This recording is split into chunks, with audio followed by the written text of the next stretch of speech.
Interesante, ¿no? Cómo es que antes veíamos las escrituras y parecían historias desconectadas, ¿no, Priscila? Leíamos y, qué bonita historia y no le poníamos no entendíamos cuál era la relación.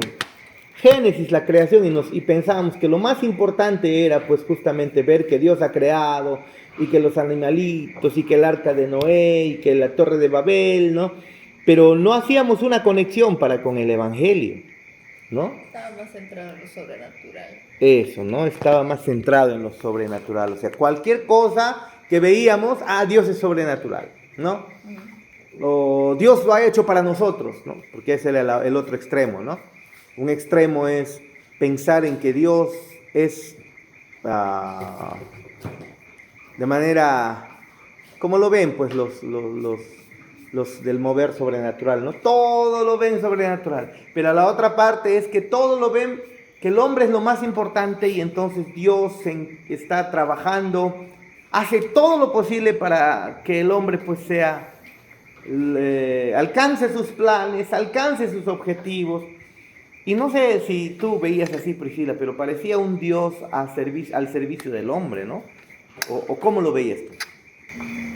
Sí, pero creo que desde que llegué a la iglesia siempre fue el hecho de servir, Uh-huh. de hacer todo lo que pudiera, obviamente que lo hacía de mi fuerza, de poder corresponder a lo que Dios y Cristo han hecho y hacen, ¿no? Uh-huh. Y obviamente pues al escuchar las experiencias de los demás hermanos que veían cosas y todo eso, sí me llamaba la atención y yo también decía, Señor, yo también quiero experimentar esas cosas, ¿no? Y poder entender tus misterios. A eso sí me llama, pero no, nunca he visto de que Dios es todo. ¿No? Sí, siempre tengo presente que Él lo puede hacer todo. Y el hecho de poder servir a Él, de poder corresponder.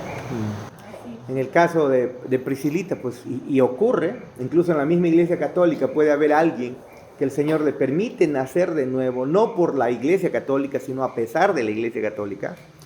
Y entonces su mente está protegida de la adoración a los santos, su mente está protegida de la idolatría y de todas las cosas equivocadas del catolicismo, ¿no? Obviamente de ahí va a salir, ¿no? Porque el Espíritu Santo lo va a hacer.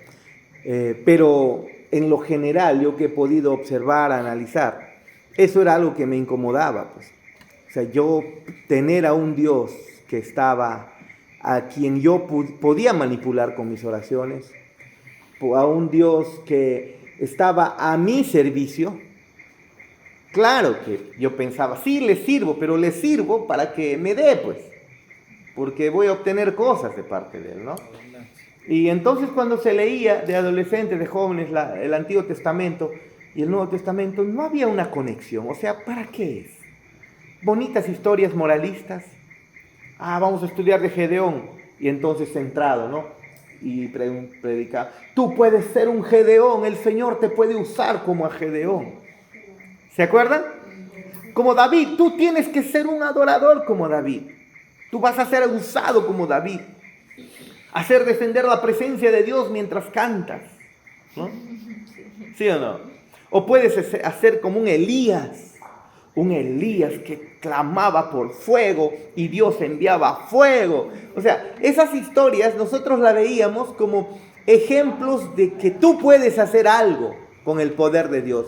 Tan solamente búscale, tan solamente esté ahí detrás, tan solamente busca cada vez más estar con Él, ¿no? Y yo no sé si alguien lo veía así. ¿Tú lo veías así, Chanita? Claro, o sea, por ejemplo, en las escrituras, no sé si no había la conexión, ¿no? O sea, no veíamos que todo el Antiguo Testamento apuntaba a Cristo, al Mesías. O sea, por eso es que si leíamos, como usted dice, esas historias, ¿no? Que eran emocionantes y que nos motivaban, por ejemplo, la historia de si leíamos de David, la historia de Ruth, de mujeres, ¿no? Pero no había esa conexión, o sea, ¿cómo es que yo realmente no entendía que todo el Antiguo Testamento realmente estaba hablando del Mesías, de Cristo, y apuntaba a eso, ¿no? Al Evangelio? Que ahora recién nos están, bueno, yo particularmente ahora recién me estoy dando cuenta haciendo esas.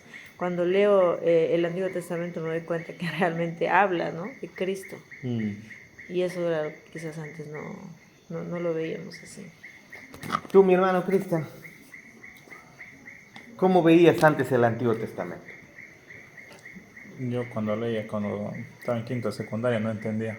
¿Ya? Yo leía, pero no entendía. Solo leía como algo histórico, pero no entendía el trasfondo. ¿Para qué? No entendía el por qué, como ni siquiera... Bueno, la Iglesia Católica era lo único que iba, ¿no? No entendía el Evangelio. Solo veía algunas promesas de Dios, no entendía.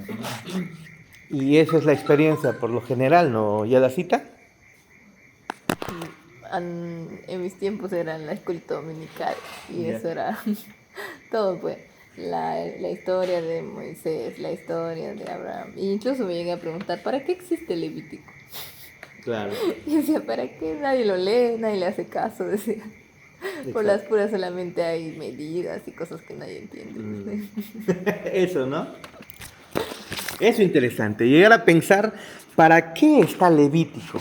Y ahora nos damos cuenta que el Levítico hermosamente habla de nuestro Señor Jesucristo, ¿no? Hermosamente. Por eso es que el Señor decía que las Escrituras hablaban de Él, ¿no? Las Escrituras hablaban de Él. Y eso hemos visto la semana pasada en Levíticos, ¿no? En Levíticos capítulo 16, ¿no? Veamos, por favor, Hebreos 13:11.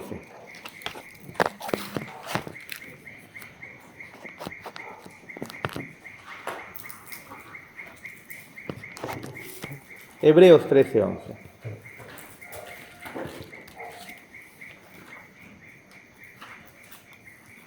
¿Y por qué estarán demorando nuestros hermanos? Ya son 3 veces que escucho. Yo 3 veces que escucho carro No y... llegó el David. Ah, ya. Y nada. Por ahí dijo que ya venía, Sí, esta mañana, ¿no? Yo también le pregunté, mejor. pero estaba bajando ya. Ya. Muy bien.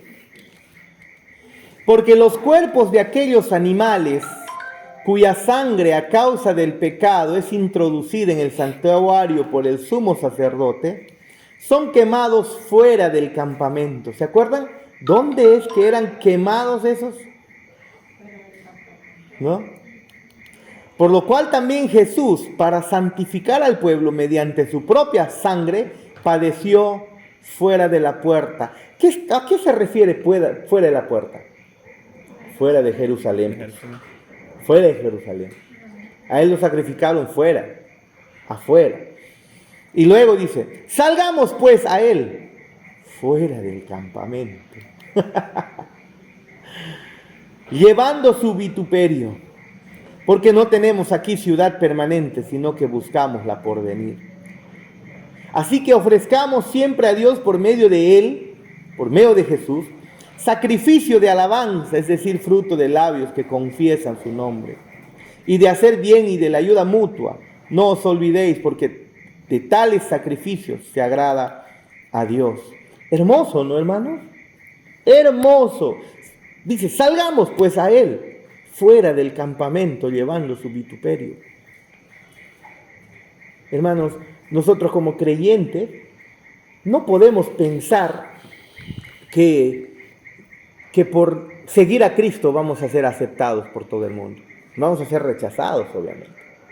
Más bien Obviamente. eso dice. Ahora, tampoco vamos a poner una excusa de que somos cascarrabias, nadie nos pasa, y yo he encontrado personas así, que son cascarrabias, y la excusa que tienen es que yo no les caigo porque yo soy creyente, pues. La luz no tiene comunión con las tinieblas.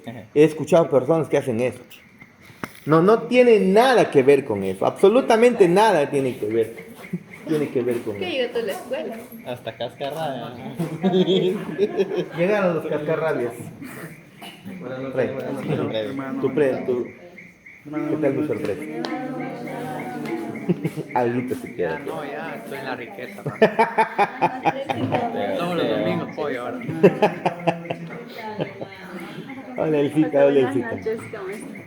Te dije que había una sorpresita. Nada. No. Muy bien. Entonces, vean ustedes, entonces el texto dice,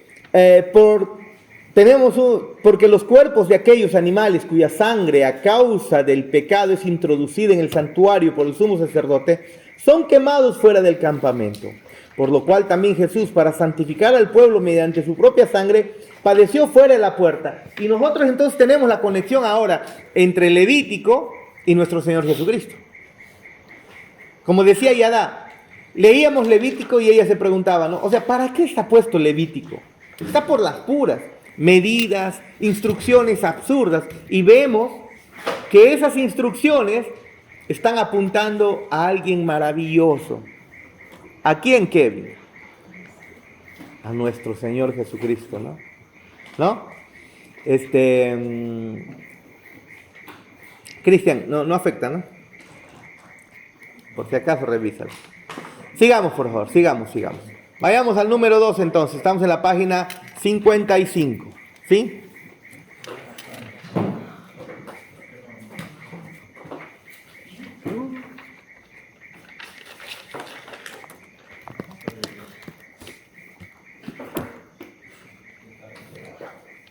Antes veamos 1 Pedro capítulo 2, por favor.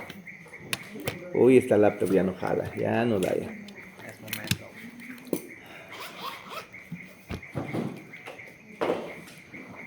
Es momento y con qué, pues, es el asunto. Por no darle. Pero te va a callar. Hay medio. Lo que más son ganas.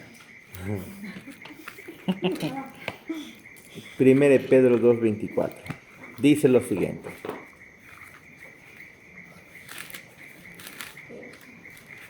...21... Pues para esto fuisteis llamados, porque también Cristo padeció por nosotros, dejando ejemplo para que sigáis sus pisadas, el cual no hizo pecado, ni se halló engaño en su boca, cordero sin mancha, ¿no? Quien cuando le maldecían no respondía con maldición. A nosotros nos dicen, muévete, oye, háblame bonito, ¿no? ¿Quién te crees tú para que me hables así? ¿No? ¿Qué es ese tonito? ¿Qué es ese tonito? Háblame bien, ¿ah? Y en realidad cuando nos enojamos, no tiene que ver el tono, tiene que ver nuestro carácter, ¿sí? Tiene que ver nuestro temperamento tan débil, nuestro carácter tan débil, porque algunos dicen, yo soy de carácter fuerte, y piensan que carácter fuerte es explotar. No, ese es carácter débil. ¿Por qué? Porque no saben controlarse. Lo que son de temperamento fuerte. Eso sí, temperamento. Pero no queremos ser de temperamento fuerte. Queremos ser de un carácter más bien fuerte en el sentido de ¿qué? Soportar, tolerar. De soportar, ¿no? De soportar. De un temperamento débil, ¿no? Que rápidamente explota. Pero Cristo no era así. Cuando padecía, no amenazaba. Ya vas a ver, ¿no? Sino encomendaba la causa al que juzga justamente, quien llevó él mismo nuestros pecados en su cuerpo sobre el madero, para que nosotros, estando muertos a los pecados, vivamos a la justicia, y por cuya herida fuisteis sanados. A ver, a esta altura, ¿a qué se refiere por cuya herida de Cristo fuisteis sanados? A ver, preguntemos a ver, dime un número. 3. 1, 2, 3. Hermana, Genoveva. ¿Qué significa que por las heridas de Cristo hemos sido sanados?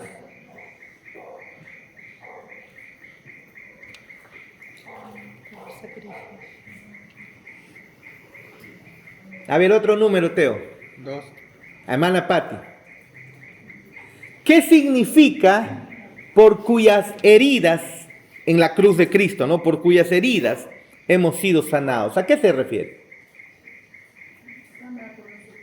Eso. Fuisteis sanados. ¿Sanados de qué, Paul? De nuestros pecados. De la lepra espiritual, del pecados, en el Antiguo Testamento, las enfermedades estaban representadas, o la lepra representaba pues la inmundicia, ¿no? Y nuestro Señor Jesús en la cruz nos limpió de la lepra espiritual. La lepra física, al final de cuentas, no era la que te mandaba condenación. La lepra espiritual, en realidad, que es el pecado. La enfermedad que tiene el ser humano es el pecado. A eso se refería. Y se refiere en Isaías incluso 53. Él llevó nuestras enfermedades. Por sus llagas hemos sido curados. ¿Qué significa? Que hemos sido limpios porque Él llevó nuestros pecados. Puedes morir con la peor de las lepras. Te puede dar la viruela del mono, del cuy, no, de lo que sea. Te puede dar cualquier enfermedad y tú estar seguro en Cristo de que a pesar de que sufras por un poco tiempo, ahí te espera el Señor con brazos abiertos. ¿Ves? Tus pecados limpios y perdonados. ¿Quién puede acusarte? Nadie. Nadie. ¿Cuántos requieren todavía debido a la culpabilidad que sienten por las cosas que han hecho?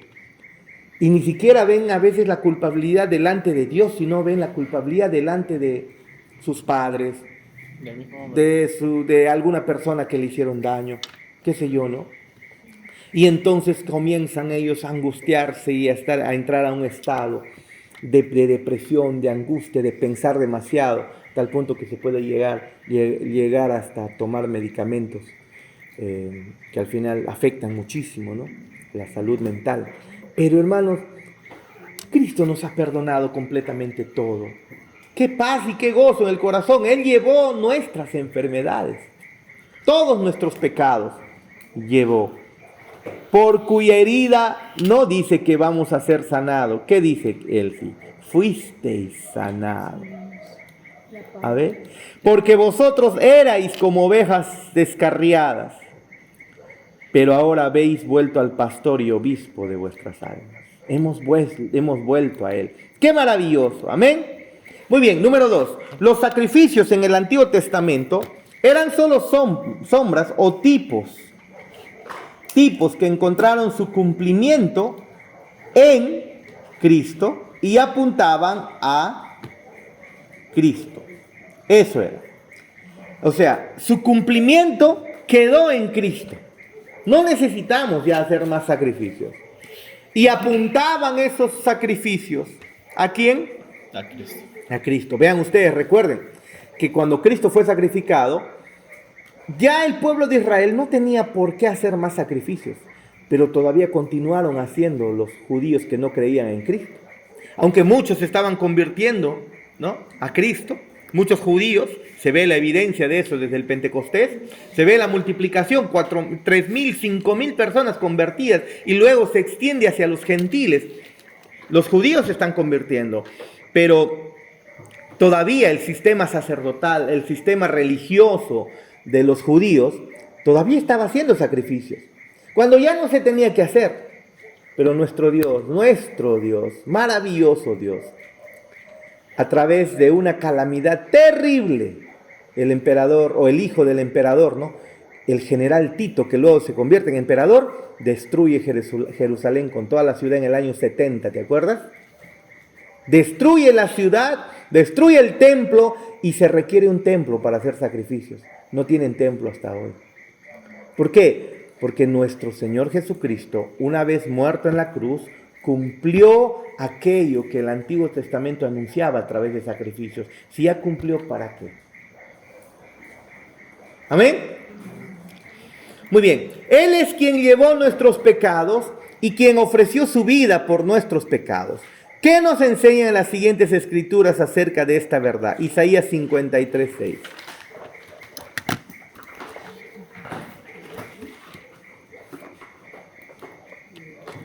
Isaías 53:6.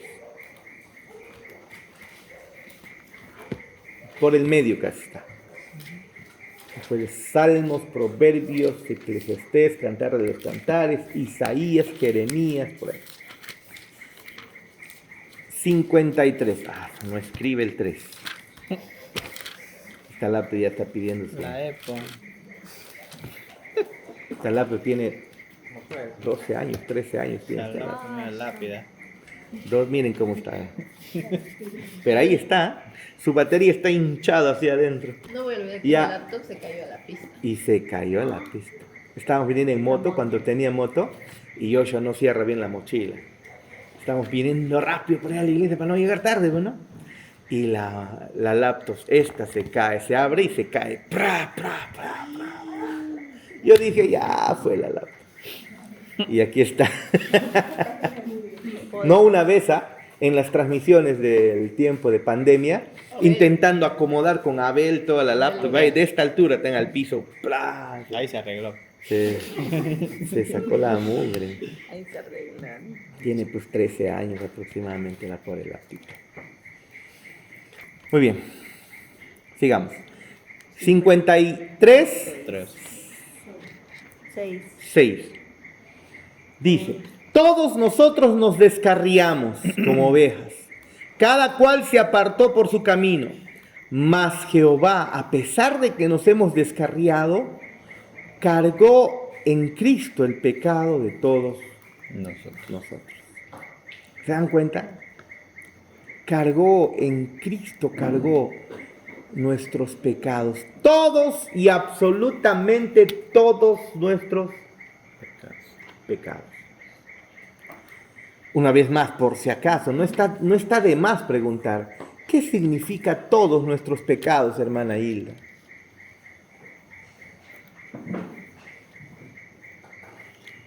La respuesta tiene que ser de cada uno de nosotros. Mis pecados pasados fueron perdonados en Cristo. Mis pecados presentes.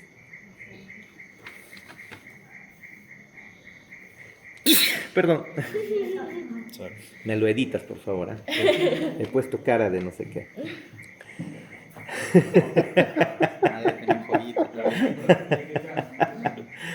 Y mis pecados futuros fueron perdonados en Cristo.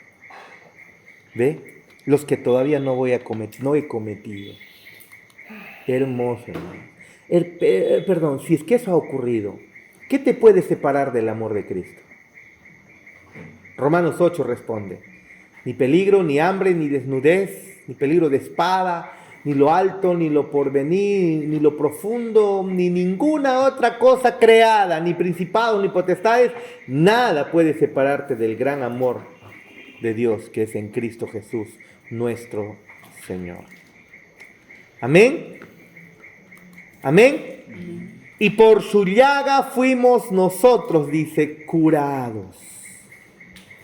Qué hermosa realidad. Leamos la nota. El Señor en hebreo, sabemos, es Yahvé. Y Yahvé es el nombre que Dios usó cuando se apareció cuando el Señor se apareció con Moisés en Éxodo capítulo 3. ¿Se acuerdan? En Éxodo capítulo 3 se aparece el Señor a Moisés. Dios se aparece a Moisés. Y Moisés le pregunta, ¿y quién eres tú? ¿Y qué le responde Dios? Yo soy el que soy, Yahvé. Ese es el nombre, Yahvé. YHWH, ¿no? Ese es el nombre. Y ese nombre es el que aparece acá. El Señor, ese Yahvé, imputó los pecados de su pueblo a su único hijo. La palabra cargó indica caer sobre o golpear. Te voy a imputar un cocacho, mira. Algo así. Los pecados del pueblo de Dios cayeron sobre Cristo con una abrumadora y fuerte violencia. Como un ejército al ataque o una tormenta súbita e implacable. Desde el 11 al 12 del mismo Isaías, mira lo que dice.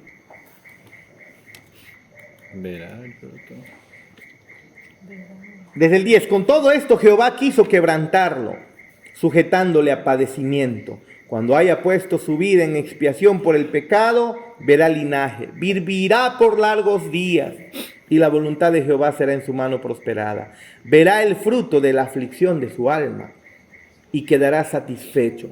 Por su conocimiento justificará a mi siervo justo a muchos, y llevará las iniquidades de ellos. Espérate, ¿no se supone que ya llevó? Y aquí dice, llevará las iniquidades de ellos. Pero no se supone que ya llevó. O sea, esto es como si estuviera diciendo, Él llevó y sigue llevando, pues. No está muriendo por nosotros. Él murió una sola vez en la cruz llevando nuestros pecados. Pero en un sentido, todos tus pecados que están siendo contados diariamente, pues han sido perdonados en el pasado. Han sido cargados en los lomos de Cristo. ¿No? 12.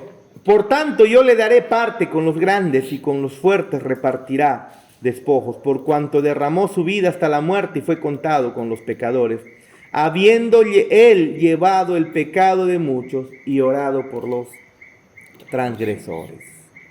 Hermoso, ¿no? Hermoso. A Cristo se le imputó mi culpa. A Él le cayó el golpe que merecíamos. ¿Ve? Cayó sobre Él. Fue cargado sobre Él. Fue cargado sobre Él. Me acuerdo que en el colegio, no sé, jugábamos a chilotes. No sé qué era y perdíamos y con chilotes. Y ya mi brazo estaba rojo y había uno que daba los chilotes bien fuertes. ¿Saben qué es chilotes, no? Así, ¡plá! ¿No? Y aquí todo lo hacía con fuerza y ya me dolía. Yo ya no quería otro chilote más, menos de él. Entonces tenía un amigo y a él no le había caído ni uno.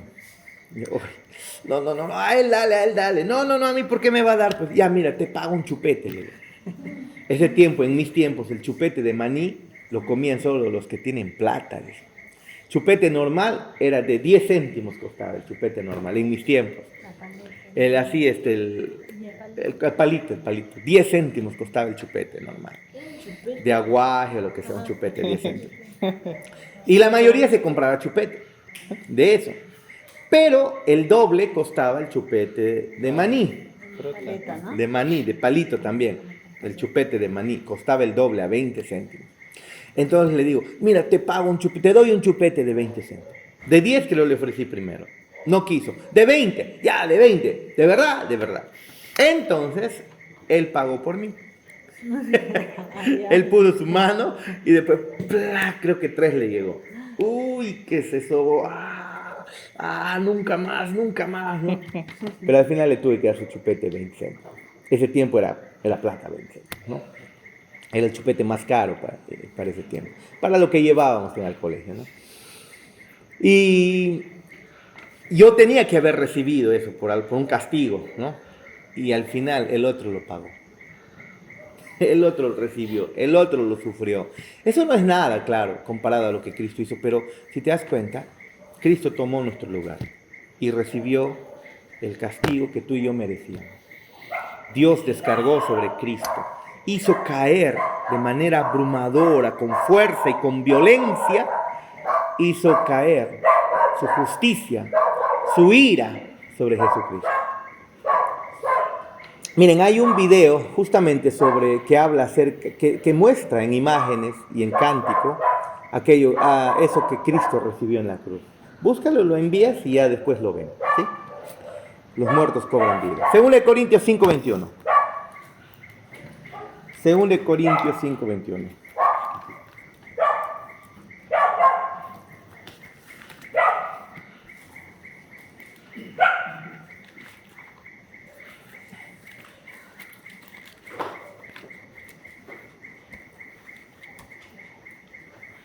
Desde el 20. Ya no veía eso. Ya, ¿sí? Me lo marqué. Desde el 20 vamos a leer. Así que somos embajadores en nombre de Cristo. Como si Dios rogase por medio de nosotros, os rogamos en nombre de Cristo, reconciliaos con Dios. Eso es lo que somos. A través de predicar le estamos diciendo al mundo, es Dios diciéndole al mundo, ¿no? Reconcíliate, ¿no? 21. Al que no conoció pecado, por nosotros lo hizo pecado, para que nosotros fuésemos hechos justicia de Dios en él. Leamos la nota. Cristo fue hecho pecado de la misma manera en que el creyente es hecho justicia de Dios. Así como Cristo fue declarado inocente, así como nosotros éramos declarados inocentes, culpables, injustos, enemigos de Dios, en la cruz el Padre imputó sobre Cristo ello, y a Cristo es que le imputó nuestra injusticia, nuestros pecados. De la misma manera, ¿ve? Dios legalmente declara al creyente como justo y lo trata como justo. ¿Se acuerdan que les hablé del amor complaciente de Dios? Todo el mundo cuando habla del amor de Dios piensa en un amor complaciente, pero en términos generales el amor de Dios no es, tiene como se le conoce como 3 tipos o 3 aspectos del amor de Dios, como hemos dicho, ¿no? El amor benevolente, el amor de beneficencia y el amor por complacencia. El amor por complacencia solamente lo tiene el Padre para con su Hijo y para todos aquellos que han creído en su Hijo, a quienes se le ha imputado la justicia de Cristo. Miren ustedes, en ese amor hace que el Padre diga a Jesús cuando se presenta, ¿no? Este es mi Hijo amado, en Él me complazco a la perfección. Él hace todo de tal manera que me complace. Eso dice Dios, ¿se acuerdan? Pero vean ustedes, en la cruz ocurre que esa justicia, la perfecta justicia de Cristo, es cargada a nuestra cuenta, Teo. Y eso hace que ahora el Padre a ti y a mí nos ve con complacencia. Increíble, porque si te das cuenta, tu caminar no complace a Dios. No complace. Pero mira esto, mira la gracia de nuestro Dios. A los que están en Cristo, el Padre los ve con complacencia. Porque ha perdonado todos sus pecados, porque les ha imputado, ha cargado los pecados nuestros, lo ha cargado en Cristo. Muy bien. En el momento en que una persona cree en Jesús, su pecado es perdonado y la justicia de Cristo es imputada sobre él o depositada a su cuenta. Dios legalmente declara al creyente como justo y lo trata como justo. Cristo estuvo colgando en la cruz. Él no se volvió corrupto o injusto. No, su persona no lo hizo, sino que Dios imputó nuestros pecados a él. Le imputó. Es como en un juicio. A un inocente se le imputa una culpa. Pregunta, hermana Margarita. Cuando se le imputa una culpa a un inocente, ¿esa persona se hace culpable o se hace inocente? ¿O sigue siendo inocente? Bueno, ante los ojos del juez es culpable. Claro. Pero él sabe que la gente que no lo, exactamente. O sea, realmente en la realidad sigue siendo inocente, aunque se le ha imputado. ¿Se dan cuenta? Y a Cristo se le imputó nuestro pecado, pero Él seguía siendo justo y santo. ¿Ve? Él no se volvió corrupto, sino que Dios le imputó nuestros pecados a Él, declarándolo legalmente culpable y lo trató como tal. ¿Ve? Le imputó nuestro pecado. Hebreos 9:27.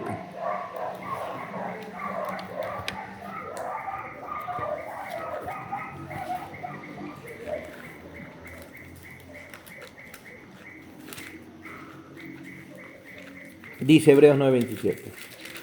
Y de la manera que está establecido para los hombres que mueran una sola vez y después de esto el juicio, así también Cristo fue ofrecido una sola vez para llevar los pecados de muchos y aparecerá por segunda vez sin relación con el pecado para salvar a los que le esperan. Cristo fue ofrecido ¿cuántas veces? Una sola vez. Y si fue ofrecido una sola vez, por eso es que entendemos que perdonó nuestros pecados pasados, Cristian. Porque si no hubiera perdonado nuestros pecados pasados, se requeriría que Cristo muera cada rato, porque a cada rato pecamos. ¿Se dan cuenta? Pero dice que fue ofrecido una sola vez para llevar los pecados de muchos, la totalidad de los pecados, y apareció por segunda vez sin relación, y aparecerá por segunda vez sin relación para salvar a los que le esperan. Nota, el propósito de la encarnación y la muerte de Cristo fue que Él llevara los pecados de su pueblo. Ese fue el propósito, hermanos. Ese fue el propósito. La palabra llevar viene de la palabra griega anafero o anafero, que literalmente significa levantar. Eso es lo que nuestro Señor Jesús hizo. Llevó todos nuestros pecados, los levantó sobre sus hombros, los llevó sobre sus hombros. 1 Pedro 2:24.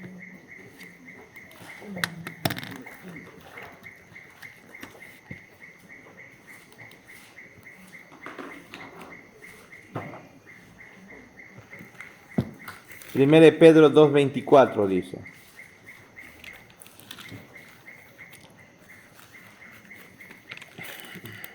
lo que hemos visto, quien llevó él mismo nuestros pecados en su cuerpo sobre el madero, para que nosotros, estando muertos a los pecados, vivamos a la justicia, y por cuya herida fuisteis sanados.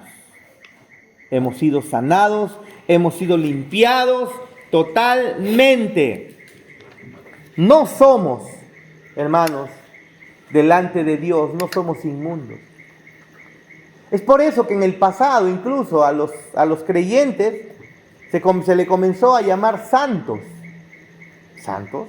La Iglesia Católica ha distorsionado eso, ¿no?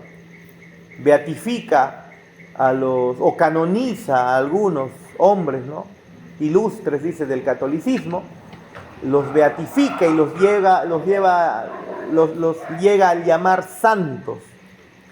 Santa Ana, Santa Rosa de Lima, Santo Tomás de Aquino, Santo Toribio de Mogrovejo, en fin, San Martín, ¿no? Y todo eso. Pero ellos son santos, o sea, en el sentido en que la Iglesia Católica cree. No, hermanos, cada creyente, sobre aquellos que ha sido derramada la sangre de Cristo, aquellos que han creído en Cristo, somos santos. Gracias, Elcita. Muchísimas gracias. Somos santos. ¿Por qué entonces, si eso no es cierto? Vean ustedes, por favor, abran desde todas las cartas del apóstol Pablo, comenzando desde el apóstol Pablo. Miren ustedes cómo es que el apóstol Pablo llama a los creyentes, a aquellos que han creído en Cristo Jesús. Vayamos a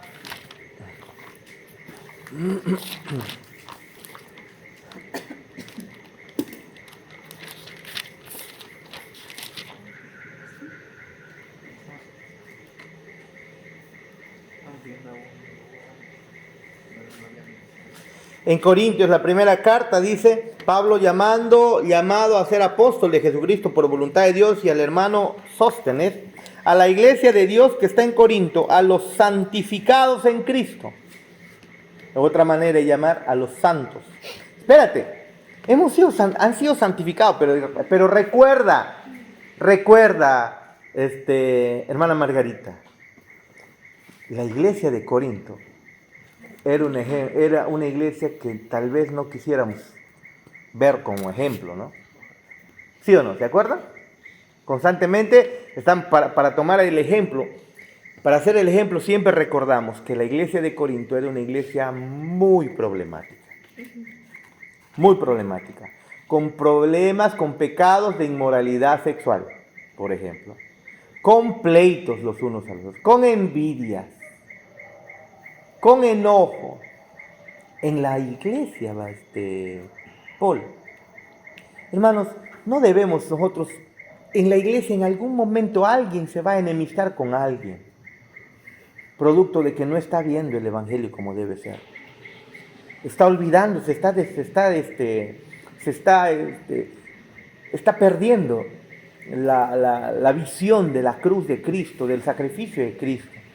Si es nacido de nuevo, va a ser disciplinado. Es más, el Señor ha ordenado a la iglesia para disciplinar a aquellos hombres.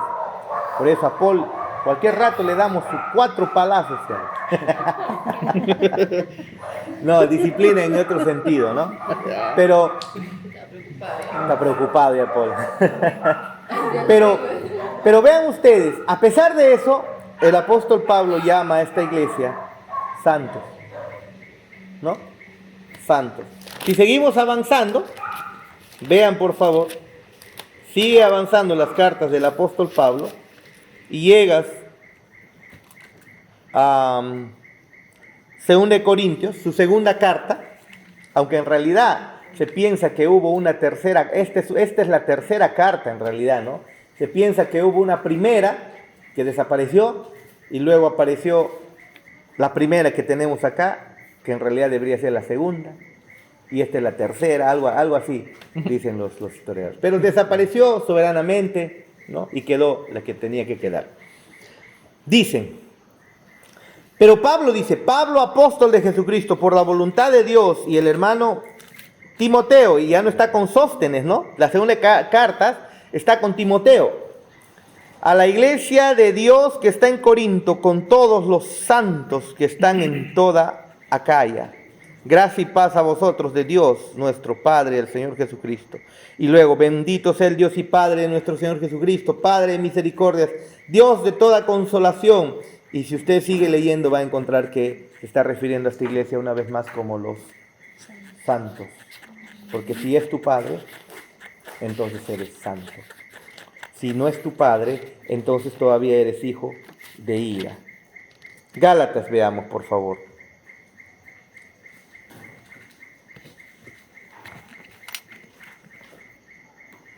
Bueno, en Gálatas, más bien lo que está haciendo el apóstol Pablo, pero de todas maneras no dice de frente santos, él está con ganas de meterle su golpe a los Gálatas, por eso la manera en cómo escribe. Pero de todas maneras, de verdad, es que, miren ustedes, versículo 5, ¿no? Estoy maravillado de que tan pronto os hayáis alejado del que os llamó por la gracia de Cristo, para seguir un evangelio diferente. Les quiere meter su golpe acá a la iglesia de Galacia, ¿no? Pero el saludo comienza diciendo, Pablo, apóstol, no de hombres ni por hombres, sino por Jesucristo y por Dios el Padre, que lo resucitó de los muertos, y todos los hermanos que están conmigo, a las iglesias de Galacia. Gracia y paz sean a vosotros de Dios el Padre y de nuestro Señor Jesucristo, el cual se dio a sí mismo por nuestros pecados para librarnos del presente siglo malo, conforme a la voluntad de nuestro Dios y Padre, a quien sea la gloria por los siglos de los siglos. Amén. Está diciendo, ustedes son iglesia del Señor y el Señor ha muerto por sus pecados. ¿Qué significa eso? Ustedes son santos, pero habían comenzado a desviarse del evangelio. Ahora, no estoy diciendo con eso, ya ven, pastor, entonces volvamos al antiguo, desviémonos un poquito, sí, igual somos santos. No es eso, porque Pablo les quiere sacar la mugre, ¿no? No vayan a tomar eso como excusa, ¿no? Vamos a volver atrás. Y usted sigue. Efesios, por ejemplo, dice, Pablo, apóstol de Jesucristo, por la voluntad de Dios, a los santos y fieles en Cristo Jesús que están en Éfeso. Una y otra vez el apóstol Pablo está llamando santos a aquellos imperfectos. Pero ¿debido a qué? ¿Por qué está llamando santos? ¿Cuál es la razón? Obsérvenlo, por favor. ¿Cuál es la razón maravillosa por lo cual nos llama santos? Por lo cual yo puedo decir de ustedes, los santos del Señor. por la imputación. ¿Quieren tomarse foto con un santo? Vamos, tómense. Y con cada uno de ustedes también. Ahora esto no es obviamente para jactarnos, ¿no? Yo estoy haciendo una broma. Pero hermanos, somos santos y con humildad lo tenemos que decir. Pero con humildad, bajando la cabeza porque sabemos que no es porque lo merecemos, o no es porque no hemos cometido pecados. Es porque en la cruz Cristo llevó nuestros pecados. Amén. Amén. Amén. Nada de amén. La palabra llevó viene de la palabra griega anafero, ¿no? Que literalmente significa levantar. La cruz fue el instrumento de tortura más cruel jamás concebido por la humanidad depravada. Y sin embargo, fue el altar en el que el Hijo de Dios hizo su sacrificio. Se cree que la cruz, la crucifixión o la muerte sobre un madero, sobre un poste, fue inventado por los asirios. Aproximadamente en el siglo 6, 7, creo, antes de Cristo, ¿no? Y de ahí lo comenzaron a usar luego los romanos también. Habían 3, 4 tipos de cruces, si mal no recuerdo. Una cruz en forma de T, otra, la común, la latina, la que conocemos. Había otra cruz, un tanto como X, no sé, varios tipos de cruces había, ¿no? Otro como un más, como si fuera un signo de suma, así también era otra cruz.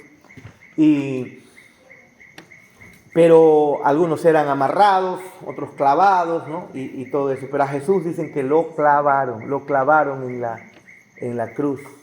Lo clavaron en la cruz. Esa cruz, hermanos, las personas, los romanos cuando adoptaron el castigo a través de la cruz, lo adoptaron para castigar a los peores de los peores, a sus enemigos, a los rebeldes, a los insurgentes, a los traidores, ¿no? Incluso hasta traidores romanos, a ellos también los crucificaban. Pero cuando los crucificaban, después de lacerarlos, después de golpearlos, los crucificaban y los dejaban ahí. Y el cuerpo incluso ni siquiera lo bajaban, lo dejaban podrirse ahí. Y al no atacar los clavos con los que se atravesaba, no atacaba zonas vitales. Pues. Mira, si ponemos acá, agarramos la muñeca porque el clavo entró acá, se cree que entró acá, no acá, aquí. Que agarramos la muñeca de él y está con miedo, su pulso se acelera. Y lo clavamos sobre un poste así. Hermanos, no va a morir al instante. Desangrado. Ni siquiera va a morir más tarde. Ni siquiera va a morir mañana. No va a morir. A eso, aumentale esas 2 clavos y con todo el pie, ¿no? No va a morir rápido. La muerte a través de la crucifixión no es rápida. Hubo un tiempo en donde le aumentaron el sentarse, ¿no? Un banquito como para sentarse también tenían ahí en la cruz colgado. Y último ya le adicionaron también uno para los pies, ¿no? Pero no vas a morir rápido. Es una muerte terrible, donde vas sufriendo el dolor. Imagínate el dolor en las muñecas y en los pies. Era una muerte cruel. Más fácil es que te corten la cabeza, más fácil es que te quemen vivo, pues. Porque te queman vivo, ¿y cuánto sufres? A ver, hay que quemar a Freddy. Si se duerme, le quemamos, ¿eh? Una bomba molotov le mandaban. Hermanos, si se dan cuenta, por más terrible que es la muerte quemado pues mueres rápido. ¿Sí o no? Mueres rápido. En cambio, duraban semanas colgados en la cruz, sufriendo y sufriendo y sufriendo. Incluso muertos se descomponían ahí y no los bajaban. Era una tortura terrible. Pero a Jesús no le hicieron eso. A Jesús, debido a las tradiciones de los judíos, no podía él quedar, ya se acercaba el día de reposo. Entonces lo sepultaron. Y para asegurar su muerte, le atravesaron una lanza, porque no podían bajarlo si estaba muerto. Y para asegurar su muerte, le atravesaron una, si estaba vivo, le atravesaron una lanza, ¿no? Muy bien, la cruz fue el instrumento de tortura más cruel jamás concebido por la humanidad depravada. Y sin embargo, la cruz, símbolo de maldición, fue el altar en el que el Hijo de Dios hizo su sacrificio. Un símbolo de maldición. Increíble, este Dios es maravilloso, hermano. Nuestro Dios es maravilloso. Un símbolo de maldición, de horrendo dolor, de horrenda tortura. Al final Él lo usó para transformarlo en un símbolo de su amor para con nosotros. Increíble, ¿no? Fue ahí donde nuestro Dios puso a su Hijo en su altar, en una cruz, y donde entonces fue sacrificado. El propósito de la muerte de Jesús en la cruz no fue solo restaurar nuestra relación con Dios, sino también permitirnos, por el poder de Dios, morir al pecado y vivir para la justicia. Recuerden lo que Cristo dice: mi yugo es fácil, ligera mi carga. Recuerden también que en Ezequiel estaba profetizado que Él nos daría su ley escrita en nuestros corazones para obedecerla. ¿Qué significa? Que no solamente en la cruz Él nos devuelve la relación con Dios, sino nos da el poder, su Santo Espíritu, para vencer al pecado y vivir para la justicia. Por eso, cuanto más pasan los años, debemos volvernos más misericordiosos, ¿no? La falta de misericordia en nosotros debe ser visto como algo terrible. Nuestros hijos, cuando no vemos misericordia en ellos, debemos corregirlos. Debe ser tomado como lo que es, un pecado gravísimo. La falta de bondad, la falta de misericordia, el orgullo, debemos corregirlo. Y aunque a veces no lo vemos, aún así debemos estar con los ojos abiertos en qué momento se está manifestando. Y llamar la atención y estorbar a nuestros hijos cuando eso ocurre. Pedro cita Isaías 53:5, no refiriéndose a la sanidad física, sino a la sanidad del pecado y a sus consecuencias. Por eso dice que en la cruz Él llevó nuestras enfermedades. Y no se refiere Físicas. a tu gastritis, a tu colitis, Migraña. a tu amigdalitis y todas las itis que puedan haber. ¿Sí? Ociositis, no. 3. Para concluir esta sección consideraremos Juan 3, 14 y 15. Un pasaje muy importante. ¿Qué nos enseña este texto acerca de Cristo llevando los pecados de su pueblo? Juan 3, 14 y 15. Ya lo hemos visto, ¿no? Sí. Y como Moisés levantó la serpiente en el desierto, así es necesario que el Hijo del Hombre sea levantado, ¿no? Levantado, para que todo aquel que en Él cree no se pierda, mas tenga vida eterna. Todo aquel que estaba muerto, todo aquel que había sido infectado por ese veneno de esa primera serpiente, ¿no?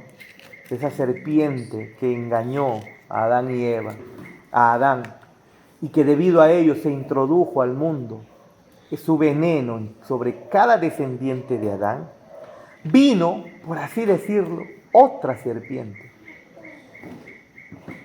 Pero esta serpiente trajo sanidad. Un símbolo de maldición. En el Antiguo Testamento está mostrando Moisés que al final no tiene que ver con la serpiente que están dando por ahí, ¿no? Sino que un símbolo de repulsión, un símbolo de maldición. En el mismo Éxodo o en los tiempos de Moisés fue tomado como un símbolo de bendición, ¿no? Y a eso hace referencia aquí el apóstol Juan cuando dice: como Moisés levantó la serpiente en el desierto, así es necesario que el Hijo del Hombre sea levantado, para que todo aquel que en él cree no se pierda, mas tenga vida eterna. Maravilloso, ¿no? Maravilloso. Las palabras de Jesús deben ser entendidas en el contexto de Números 21, del 5 al 9, ¿se acuerdan, no?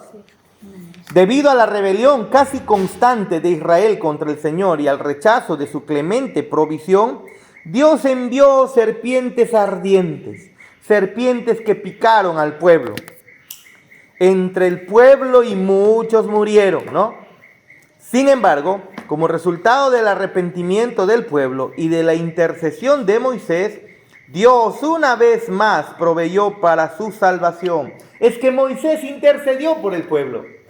Es que Moisés también apuntaba a Cristo, ¿eh? Si no quieres ver en Levítico a Cristo, hermano, el Pentateuco fue escrito por Moisés, y desde Éxodo, que tenemos su historia de Moisés, hasta Deuteronomio, Moisés representa a Cristo. Y muere Moisés, ¿se acabó la representación de Cristo? No, viene Josué. ¿Saben qué significa Josué en hebreo? Jehová salva. Y es una manera de, en hebreo es Josué. ¿Y cómo es en griego? Jesús. Josué también representa a Jesús. Y cada personaje que encontramos en el Antiguo Testamento, de alguna u otra manera, está apuntando hacia nuestro Señor Jesús. Sigamos, por favor.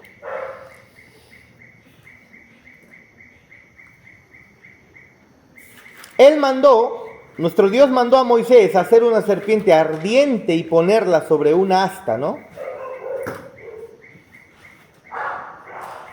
Sin embargo, como resultado del arrepentimiento del pueblo y de la intercesión de Moisés, Dios una vez más proveyó para su salvación. Él mandó a Moisés a hacer una serpiente ardiente y ponerla sobre un asta. Luego prometió que cada persona que había sido mordida, cuando mirara a esta serpiente de bronce, viviría. Hermanos, ¿qué se necesita para mirar? ¿Qué necesitaba el pueblo de Israel para mirar a la serpiente cuando está muriendo? Era difícil mirar. Mirar es simple, si te das cuenta.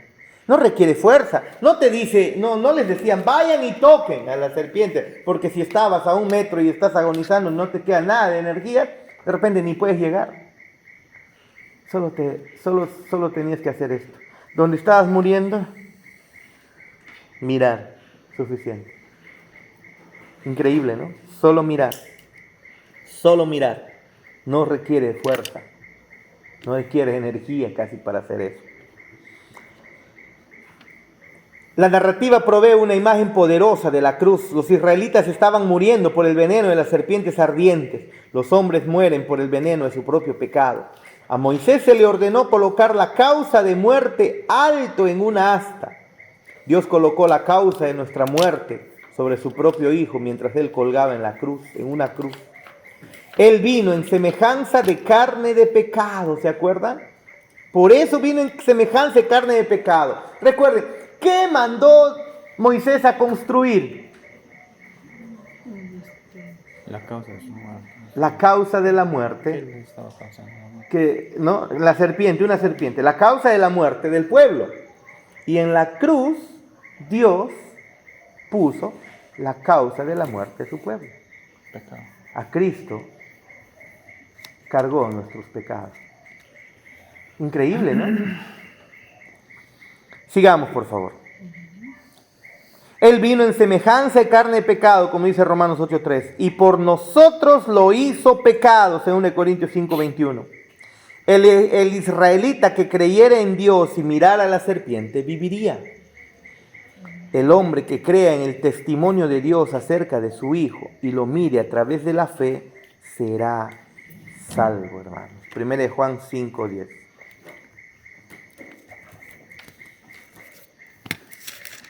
Primera de Juan 5:10.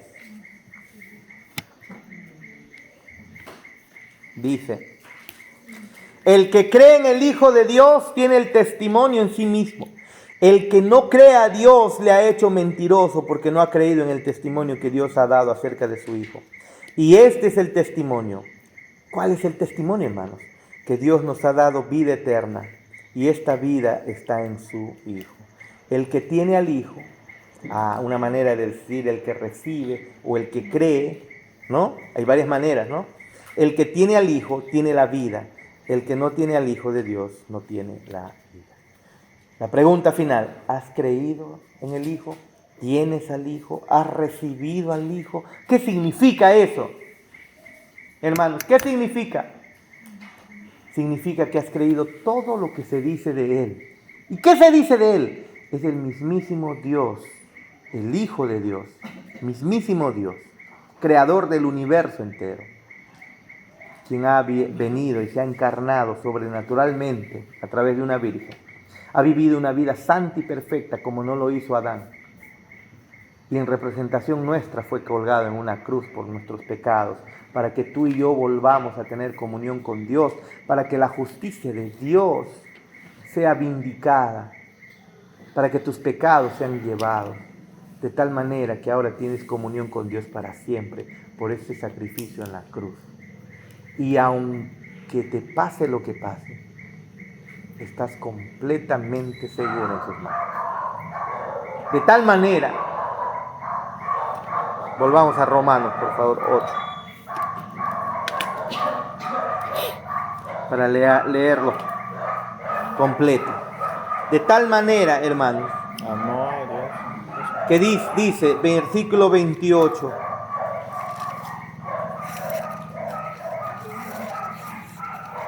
O 34, por favor, 33.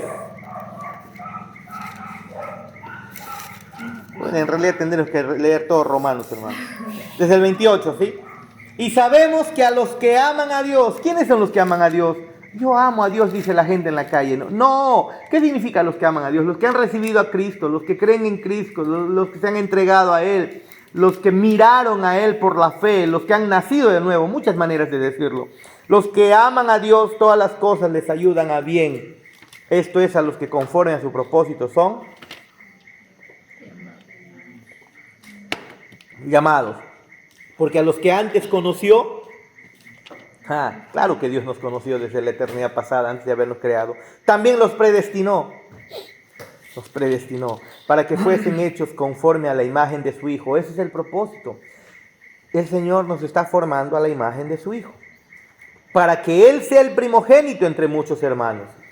Y a los que predestinó, a estos también llamó con el Evangelio. Y a los que llamó, a estos justificó, y a los que justificó, a estos también glorificó. 31. Si todo esto ha ocurrido, ¿qué pues diremos? Si Dios por nosotros, ¿quién contra nosotros?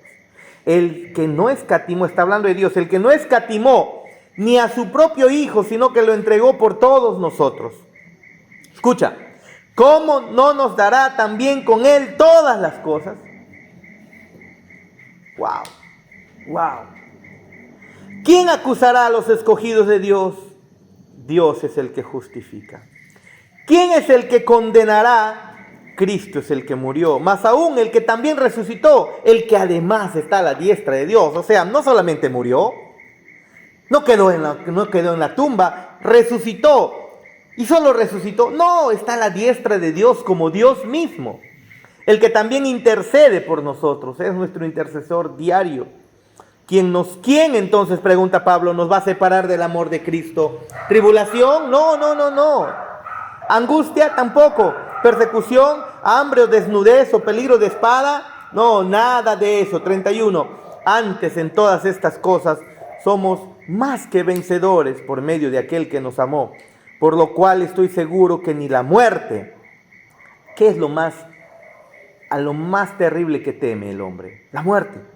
Pues la muerte, ni la misma vida, ni ángeles, ni principados, ni potestades, ni Satanás, ni quien sea, ni lo presente, ni lo futuro que pueda ocurrir, ni lo alto, ni lo profundo, ni ninguna otra cosa creada nos podrá separar del amor de Dios que es en Cristo Jesús, Señor nuestro? Porque el Padre en Cristo cargó todos nuestros pecados. Estás completamente seguro, de tal manera que todos los días puedes venir a tener comunión con Él.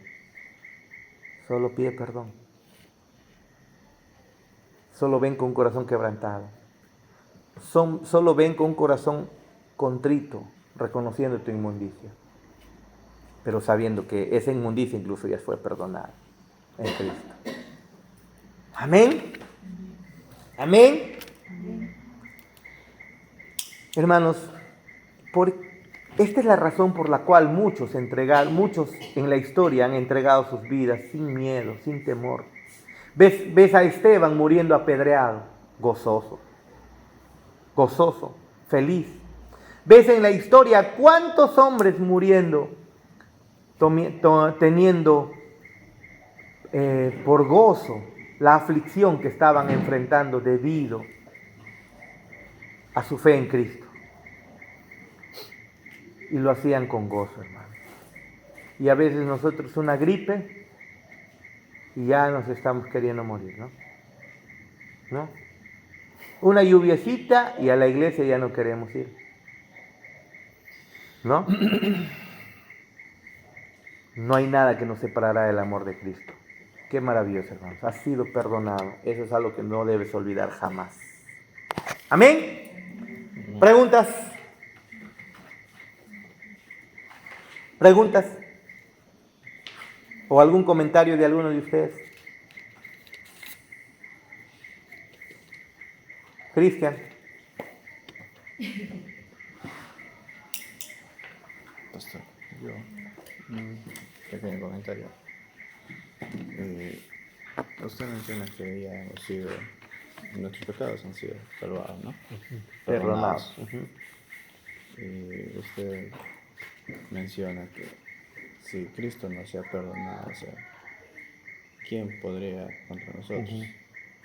Y yo a veces pienso que tal vez nosotros mismos, o sea, porque al final son nuestras decisiones, nuestros malos actos y todo eso, pues, ¿no? Tal vez perder esa salvación. Pero Romanos, escucha lo que dice en la última parte del 39. Ni lo alto, ni lo profundo, ni ninguna otra cosa creada. ¿Has sido creado? ¿Eres alguna cosa creada o entras en la categoría de alguna otra cosa creada? Sí, nos podrá separar el amor de Dios. Es más, ni tú mismo puedes hacer algo que te pueda separar del amor de Dios en Cristo Jesús si es que has nacido de nuevo. Eso no nos da licencia a pecar como queremos. Eso nos da más bien la tranquilidad de volver a acercarnos a Dios todos los días en comunión. ¿Amén? ¿Amén? Muy bien, vamos a orar para terminar, por favor. Vamos a orar para terminar.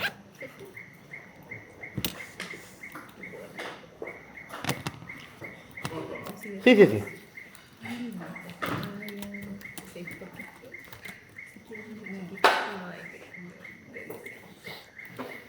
¿Alguna pregunta? Pastor, tengo una duda. Antiguamente estaba lo que es la ley, ¿no?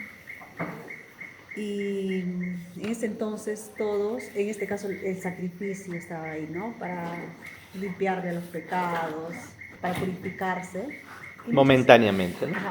Y esas personas ya murieron. Luego recién viene Cristo con el sacrificio. Pero ellos ya no conocieron a Cristo. ¿Cómo es en ese caso? Ellos por el sacrificio ya son salvos. ¿Cómo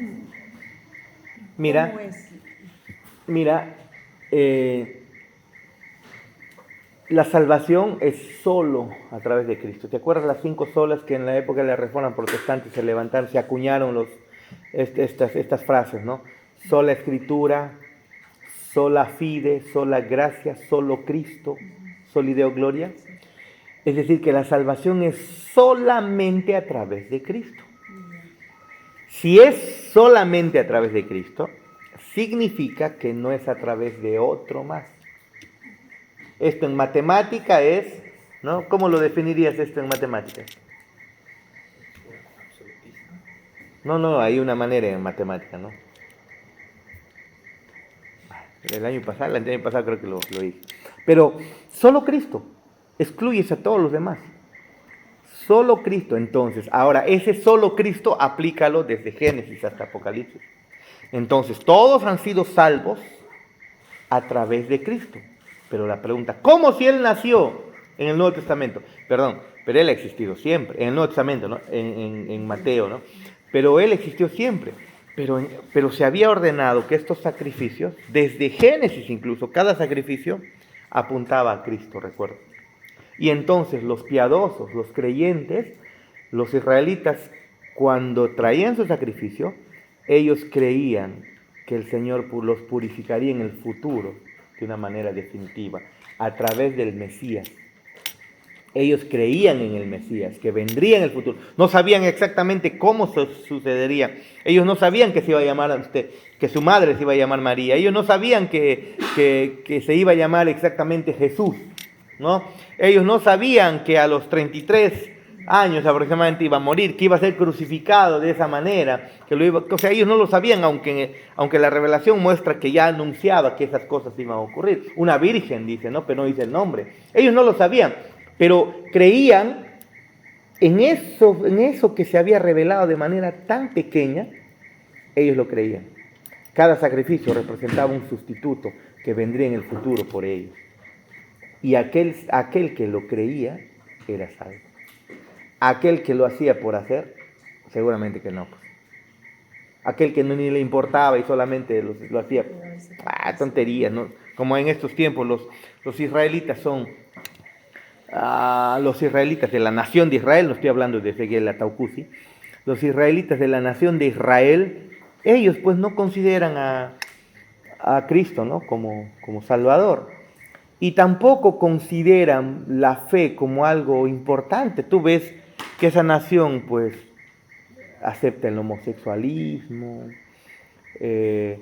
Claro que hay judíos que buscan cumplir la Torá, ¿no? La Torá, el Tanaj, el Antiguo Testamento, creen en el Padre y todo eso, pero en general la nación es una nación prácticamente atea. Así que por más que sean judíos, ellos no van a ser salvos, por más, no, la salvación es solamente en Cristo. Y en el Antiguo Testamento, cuando ellos miraban a Cristo, miraban tal vez no exactamente a Jesús, no sabían que eso iba a ocurrir, pero miraban al Mesías por la fe, entonces eran salvos. Mira.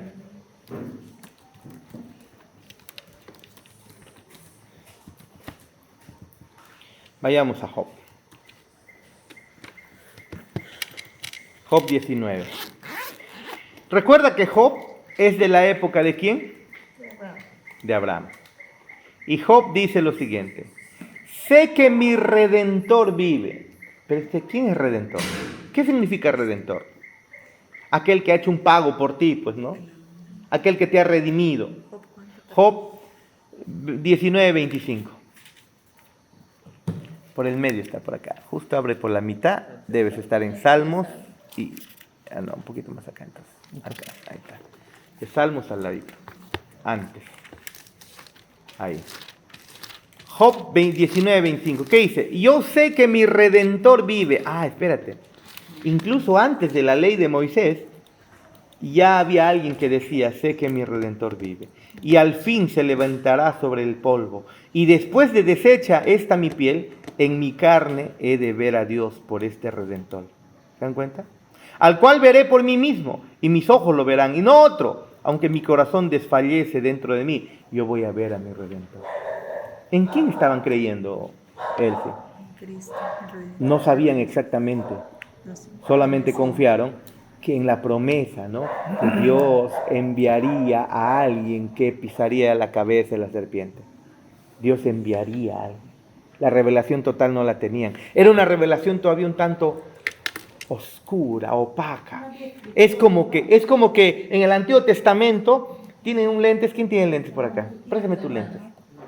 Ya, los lentes, o hazlo opaco, pues, opaco, bien opaco, y mira, o sea, ponle la suciedad, o ráspalo de repente con lija, ráyalo, y tú no vas a ver bien, no vas a reconocer bien a las personas. Vas a ver de repente medio sombra, pero sabes que está ahí. Eso era el Antiguo Testamento. Era como que si hubieran puesto una sombra, era como si estuvieran viendo sombra, pero ellos sabían que estaba ahí, lo sabían y por eso eran salvos. Si eso ya ha ocurrido ahora se nos ha sido quitado ese lente medio opaco y se nos ha hecho recuperar la vista de manera total. Ahora vemos a Cristo con toda su gloria y esplendor. Si en el Antiguo Testamento eran salvos viéndolo de esa manera, ¿cuánto más ahora? ¿No? Por la fe. ¿Amén? ¿Amén? Muy bien. Ahí quedamos.